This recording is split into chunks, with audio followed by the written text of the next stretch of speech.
هر کله چې ابن آدم په پوره شان سره راشي او ټولې فرښتې ورسره وي، هغه به بیا په لویې سره په خپل آسماني تخت کینی او ټول قومونه به د هغه په وړاندې راجمع کړی شي. هغه به خلک په دوو ډلو کې جدا کړي، لکه څنګه چې شپونکی ګړې د چیلو نه جدا کوي، او هغه به ګډې ښي لاس ته او چیلی ګس لاس ته کي. بیا به بادشاه د ښي لاس خلکو ته ووایي چې راځئ زما د پلار بختورو خلکو د بادشاهۍ وارثان شئ چې د دنیا د پیدایښت راسې تاسو له جوړه شوې وه، په هغې کې ور داخل شئ.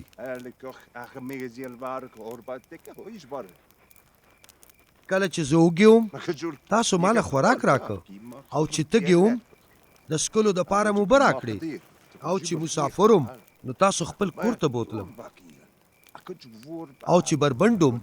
نو تاسو په جامو پټ کړم. کله چې زه ناجوړه وم نو تاسو زما خیال وساتلو، او چې په جیل کې وم نو تاسو زما ملاقات لرالی. نو صادقان به جواب ورکي، مالکه دا کله و چې موږ ته اوږې ولیدلې او خوراک مو درکو، یا تږې وې او د څښلو دپاره مو اوبه درکړې، او یا مسافر وې او کور ته مو دننه کړې، بربنډ وې او د اغوستلو دپاره مو جامې درکړې. موږ ته کله ناروغه یا په قید کې لیدلې وې او ملاقات له دې درغلي وو. خو بادشاه به جواب ورکي، زه تاسو ته رښتیا وایم چې تاسو زما په وروڼو کې د عجز نه عجز یو کس سره هم چې څه کړي دي نو زما دپاره مو کړي دي.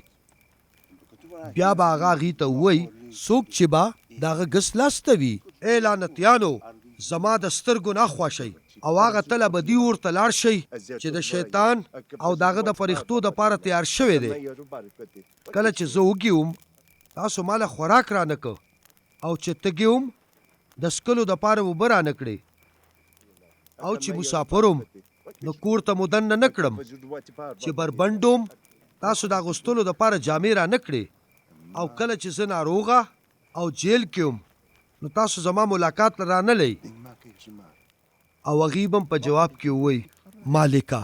دا کله موږ ته په لوږه، تنده، مسافر، بربنډ، ناروغه یا په جیل کې لیدلې او ستاسو خدمت مو نه دی کړی؟